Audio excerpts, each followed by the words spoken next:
Hey guys, Sion here. Today we're going to get into triples, your basics, your teams, your resources, knowing the move pools, knowing the threats of the meta game, team roles, positions, all that good stuff. The first thing you're going to need is Cerebi, and the reason why is so you can kind of get a feel of what the Pokemon can do, but most people that play Pokemon competitively, they use Cerebi anyway, but it's a good resource. The second thing you're going to need is Pokemon Global Link. And the reason why I say this is you can kind of get a feel of the top tier threats of the metagame. You also know the move pool, the common items, all the other stuff. Another thing, it's not as important, but it still is, it's really useful, is the Pokemon damage calculator. The main reason why I use this is I can kind of see the damage potential of Pokemon, and then I can adjust its EVs, like I want to survive a certain hit, or if I wanted to do damage a certain hit, and I don't want to like completely invest in it, then I can just go here and see what it does. So first off, we're gonna go to Pokemon Global Link and we're gonna look at the top 12 or so Pokemon. We got Hitmontop, Talonflame, sorry. Greninja, Garchomp, Meowstic, Charizard, Togekiss, Tyranitar, Garbodor, Model, Abomasnow, and the ever original Kangaskhan. That was a surprise there. So, first off, when you go in there, just for Hitmontop example, a lot of people that are getting the triples are confused of why the hell Hitmontop is on the top. I'm gonna tell you why. It's mainly because of two very, very important moves in a triples metagame. Quick Guard and Wide Guard. In doubles, Wide Guard is useful, but it's not as useful. In triples, if you don't have a Wide Guard, and depending on your team's composition, then your team can get like completely destroyed in a few turns with spread moves and all that. Earthquake, Rock Slide, Heat Wave. Another really common lead is you have Windlescott and then Terracon, and then you beat up and then Rock Slide comes and your team's pretty much done. Another really useful fact is Fake Out, which is really important. It's also kind of bulky. Final Fall is also important moves. It's really useful. Another good thing about the Pokemon Global, you can kind of get an idea of the top 10 Pokemon that go with it. And then when you click on it, you can also, same thing here. See its moves, its common hell item.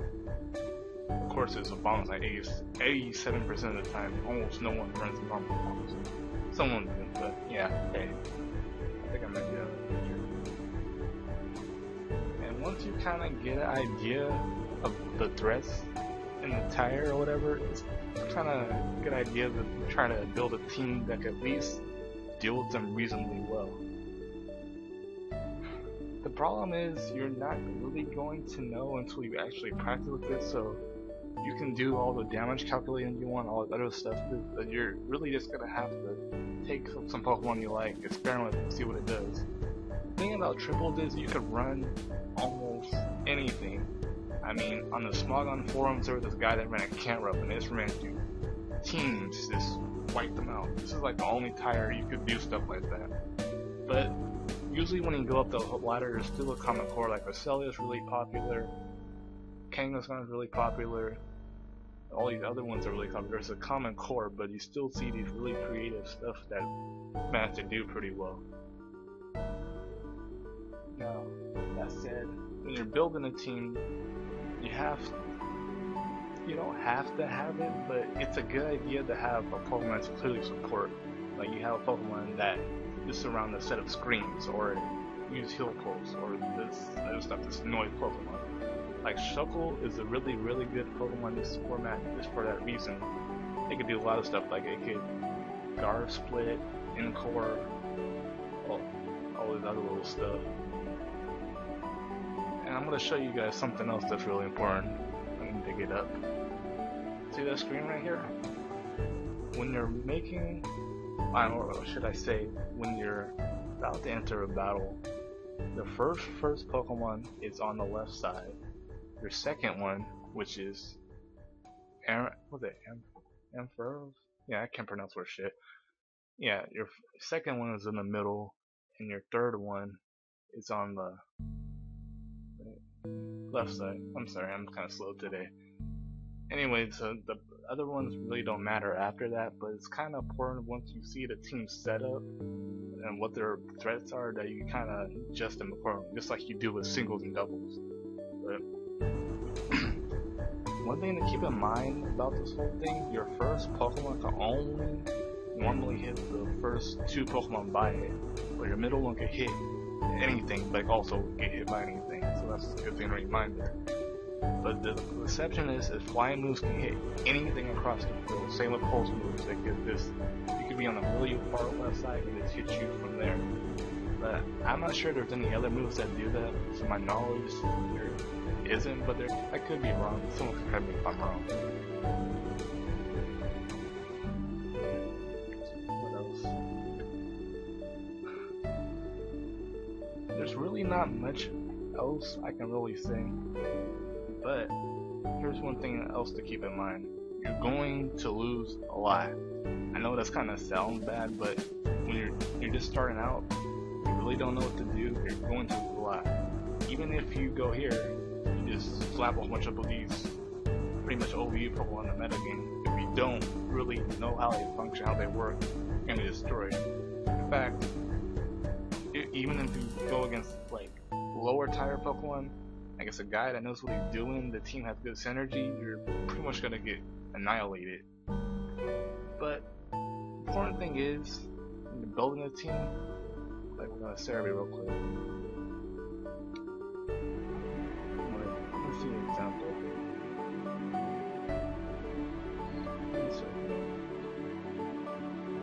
Mind this thing.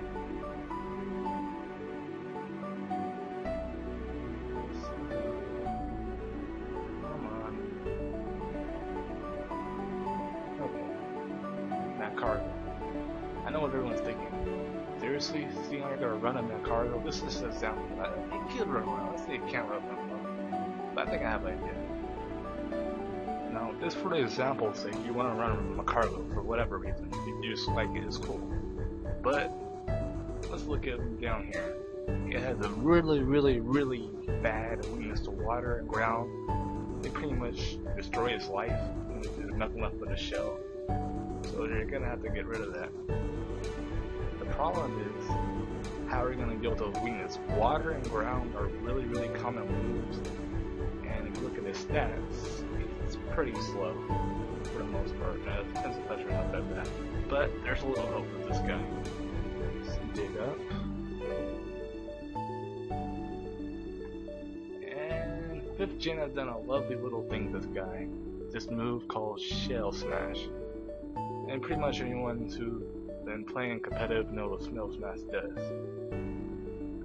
Now, even with that said, its offensive pressure isn't that high, but so you're gonna pretty much got to sacrifice. If you wanted to run a modest nature, then you'll hit a little bit harder, but then you won't be as fast. If you run with timid, you'll be faster, but you won't hit as hard. So you're gonna have to see what it does. But going back to his lair and weakness. So the first weakness, water, that can be dealt with the move Storm Drain. If you don't know what Storm Drain does, basically any water move that goes towards it goes to the Pokemon with Storm Drain. So that pretty much nullifies the water weakness. The ground weakness isn't actually that simple, but it's not that hard either to get around. Basically wide guard, and the reason why I say this is because 99% of the ground moves, they hit all opponents. And the thing about wide guard is it pretty much negates the ground attacks. So a person could be spamming an earthquake, and as long as your wide guard user is alive, then they can't touch Magcargo at all. But fighting moves still hurt you, but it's kind of manageable. Well, anyway, that said, you have to think about the item to run with this guy. You can run with a White Herb, restore its stats, or a Focus Sash. Personally, myself, I would run a Focus Sash just to be a little insurance on it. But you can run a White Herb too. I'm not sure. But there's 2 things you need: Storm Drain and a Wide Guard user.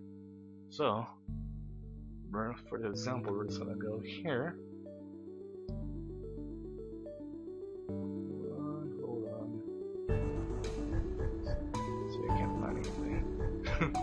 Sorry guys. Here's one. Storm Drain. And if I want to go here,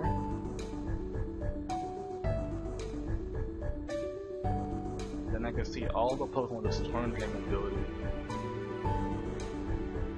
So when building my team, I don't want the team synergy to be completely fucked up. I want teams to function well together.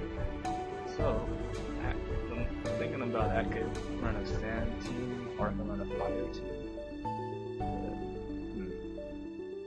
Like let's look at Mercardus. I can't pronounce it right now, but we're just doing this for example.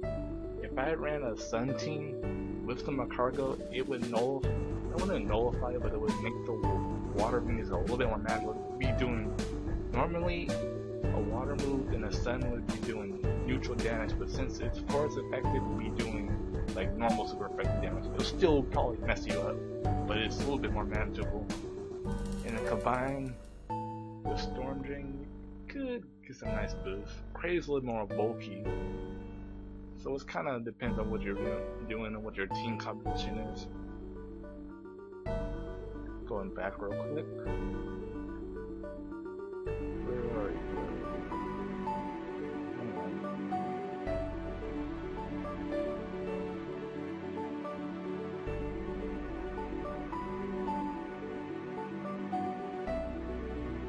There we go. Now here you can see all the Wide Guard users. I can't tell you what Wide Guard user to use, but personally I would use something that kind of covers your team and really works well together. And once you have the two Pokemon that can cover Magcargo, like the Storm Drain, the Wide Guard, you have to think of the three other Pokemon. The three other Pokemon are the ones that should be able to deal with Garchomp and friends, basically, or at least deal with the more common Pokemon. To be perfectly honest, I don't see Stony Pokemon as much, but most of them I do.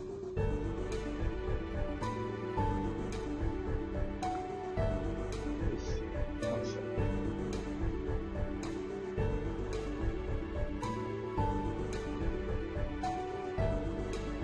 So basically, each Wide Guard user offers something different.